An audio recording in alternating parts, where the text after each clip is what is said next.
Hi everyone, this is Garrison for Iron Kingdoms at War, and I'm working on a new terrain project for Warmachines, and that is this Jack Repair Shop, I call it. As you know, I like to start most of my terrain projects with a little sketch. By no means am I artist of the year or anything, but they do the trick just to illustrate kind of what I'm looking to build. So the idea of this Jack Repair Shop is basically a simple house type structure, four-sided structure. I am going to have, it's going to be a Jack Repair Shop, so I'm going to have kind of a garage rolling door type looking entryway. Some details around that door like lanterns and a gear logo to be a signifier for the shop. A single window.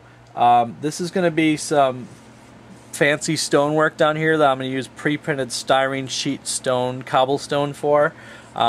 And we'll look at that in a second, or down the line. Some riveted supports on the walls just to give it that Iron Kingdoms feel to it. We're going to do some shingling of the roof like you might have seen me do on some of the other projects. The top half of this house will not be cobblestone. It will be a masonry. For both the brickwork and the masonry, it's going to be different than the way I approached the last building that I showed on Iron Kingdoms at War, which was the Iron Kingdoms at War, or Warmachine house. The stonework and the masonry, I'm going to show you two different ways to do it. This house will basically be made out of foam core rather than styrofoam like the last building I showed. So anyway, what I do when I cut from foam core is I think about what sizes the sides of a structure need to be, and then I just draw a second diagram for myself. Zoom out a little bit. I draw a second diagram for myself where I just plan out or what are the pieces of foam core that I have to cut out look like, what are their dimensions, and then when I go and cut from the foam core, it's really easy to know exactly what I'm going to do. So in this case, I knew I need 4 pieces to make the 4-sided structure.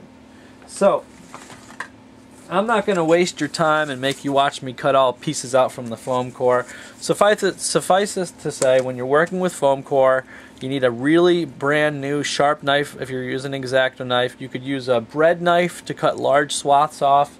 Not going to get as clean of a cut, but it is a fast way to cut through foam core. Steal your wife's bread knife like I did. Don't worry, she got a fancier one after I stole that one. But I cut this with an X-Acto knife and a utility knife. So I went ahead and cut out the 4 pieces that make up the structure, and we'll talk about gluing those in just a second. But basically I want to show you that I've got my 2 side pieces for the structure with the kind of the roof angle built in. I've got my front and my back. Now, what I did with the front and the back is I actually, about 2/3 of the way up the structure, and I pre-measured all this, I cut in to the foam core, but I didn't cut through. What I want to do is kind of give this a hinge, alright? And the reason I was giving it a hinge is because normally, and this was a new technique I was trying out, normally when I build a foam core structure, let me kind of reverse engineer this, I build it up, kind of like that, and then I build a roof later onto this thing, a piece of cardboard or whatnot to go across the top. This time I'm trying a new technique that I think is going to save me some time and be a lot more efficient. And that is to kind of build the roof into the front and back panels of the structure. So in other words, what you do here is by cutting, again reminding you this is all attached to this piece, by cutting in here but not cutting through, I have this kind of hinged piece that's going to become the roof for me, which I'm going to cover with shingles later so it looks more like a roof. But basically what I've got here is the beginnings of a very nice structure. And then of course on the back, this piece, I cut that same hinge in, so this hinges up, and so basically these 2 pieces are kind of coming together like this, right, to build not just the front and the back, but also the roof structure. Alright, so that was something new I'm trying out, and it should work pretty well. The other thing I want to remind you when working with foam core and trying to create nice joints between your pieces, you want to, as you can see I did in my, actually if you look back at the building this bunker video, when I kind of made joints for these foam core pieces of the bunker, if you recall, if you go back or need to go back and look at that, I shaved out some pieces of foam core from the edge, not cutting through, because this is going to be my joint, but cutting through paper, the foam core to the paper on the other side, but not through it. I cut in these gaps on the side to create these joints. So you can see this structure, I mean, is almost self-supporting as it is with that nice joint there. All right, so these joints are going to allow us to put this together. So what I'm going to do in a second is I'm going to go ahead and construct and glue together these 4 basic pieces. Now, a word about bases. Terrain looks great when you have a fancy base on the bottom made of hardboard or thick cardboard or masonite or whatever you want to use. And you can add some details and some flocking, around the base of the structure, and it looks nice. My philosophy is, whenever I can, I try not to go there. Sometimes I need to make the piece look right, but I like to make terrain pieces without bases on them, and there's a reason. The reason is, once this structure is built, I can use it on any kind of terrain.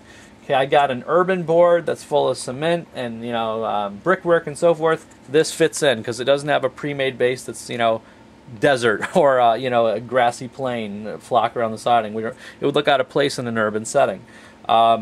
Let's say I want this to be in a grassy plain, and I've got an urban brickwork sidewalk around this thing for the base. It's going to look silly in the middle of a field. All right, so the idea is I like not to make a base if I don't have to. Again, sometimes it's necessary. If you go and look back at my Cador Winter Village terrain, those have bases. I knew they were going to be intended for a winter board, so I went ahead and gave them base. But I want this building to work on all sorts of different styles of terrain boards, so I'm not going to give it a base.